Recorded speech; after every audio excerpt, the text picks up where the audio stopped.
Ladies and gentlemen, over the last couple of months, there are many that believe China need to be held accountable for this pandemic and its impact around the world.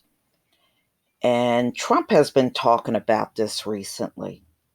This is a story that came out on CNBC May 1st, 2020. China will be held accountable for coronavirus, says White House economic advisor Larry Kudlow.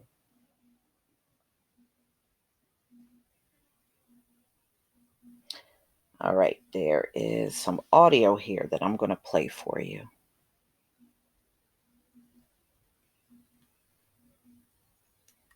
All right. All right, there's a commercial. But I don't think it should be ruled out. I mean, it has shut down the economy in the US. All right. Market got a bit of a chill yesterday on these reports of ways the president is thinking about trying to punish China, headlines about avoiding certain debt obligations. You just want to iron that out? Yes. As I told Eamon yesterday, full faith and credit of the United States debt obligations is sacrosanct, absolutely sacrosanct. And I might add, the president indicated as much when he was asked about it later in the day. Not only the full faith and credit of our debt obligations and other commitments, but also our intention to keep the dollar as the world's reserve currency. So let me put any of that to rest. China has issues, don't get me wrong, and the president will be dealing with those issues. They have a lot to answer for.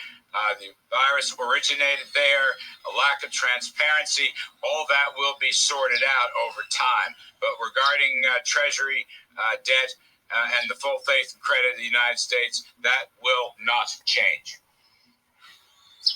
Then what is being considered, Larry, and how do you walk the tightrope given the fact that we're still dependent on them for important things coming down the supply chain like food and drugs and PPE and all sorts of things?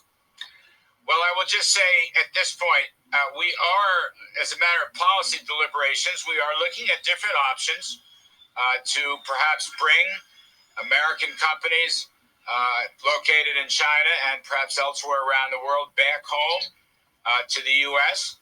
There are a number of ways to do that. By the way, full cash expensing, 100% cash expensing, which is going to be phasing down in the next year or two for American companies, that has to be bolstered. That's a key pro-growth incentive element. That would apply. We could pay the moving expenses for these companies. There are a number of options we are looking at. So we'll have to, I don't want to get ahead of that curve. But yes, we'd like these supply chains to be based here. I think to some extent, we've seen the importance of that. Now, I don't want to do this overnight, or I don't want to jar markets or anything like that. So we will work through. We will talk to the Chinese. We do have the phase one China deal, by the way. The USTR issued a report, I guess it was yesterday or the day before, that phase one deal with China is moving along, maybe a little slow on the commodity purchases because of the damage to the economy, all our economies from the virus. But it appears, at least at this point, that China is working to implement the trade deal.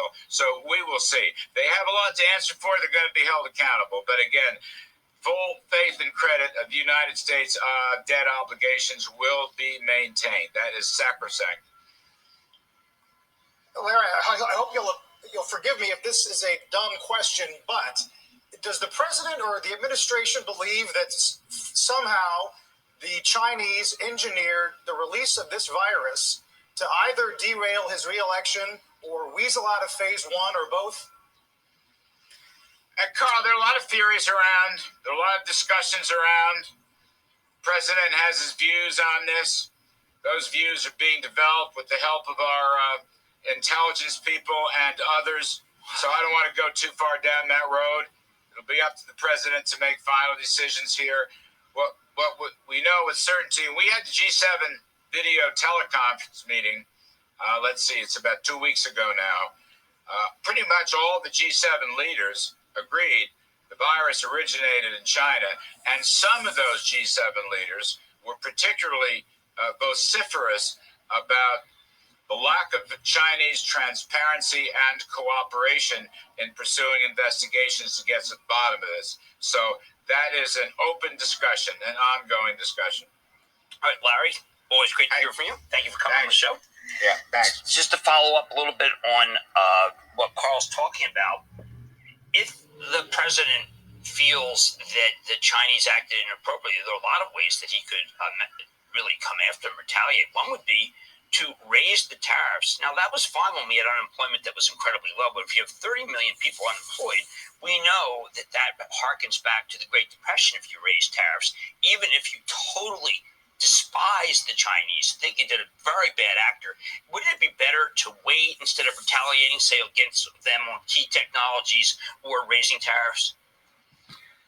Look, as I said before, put it in this framework, an important way to look at it. It seems like years ago, but it was really just a few months ago, we signed a good phase one trade deal with China. And as I said, USTR has put out a report recently which indicates that the Chinese are cooperating and implementing.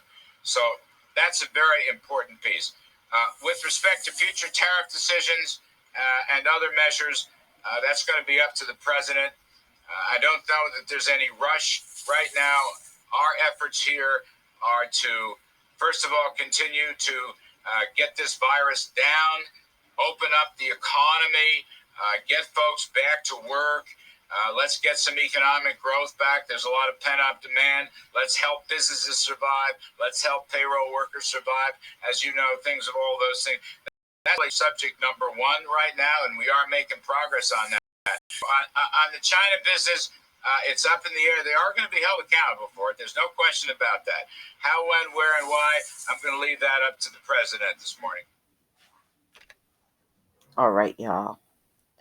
So, yeah, I mean, there are many, and it's not just here in the US. I was looking at some of the stories coming out of Europe and other places around the world, and they want China held accountable, because just like the US, when this thing first started going on in China and the doctors there were trying to notify the government, they kept the entire thing quiet.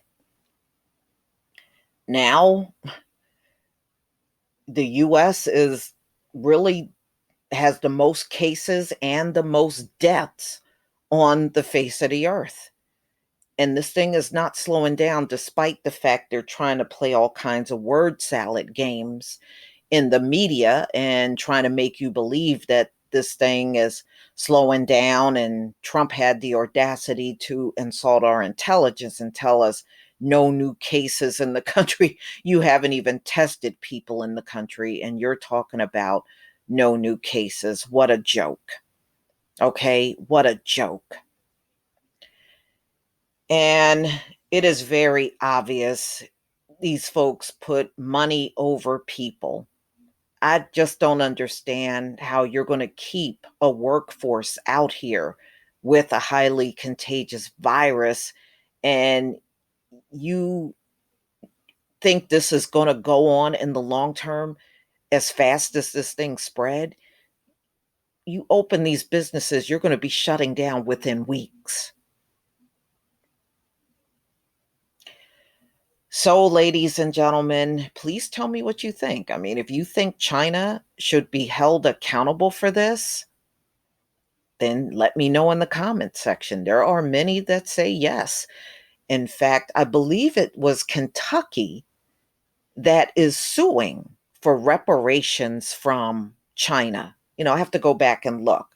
But yeah, there are some people targeting China and they want reparations for all of the, trouble everybody had to go through, the virus itself, the deaths, and the devastating effect that it has had on the economy. I mean, this economy still has not fully bounced back, and I don't expect it to.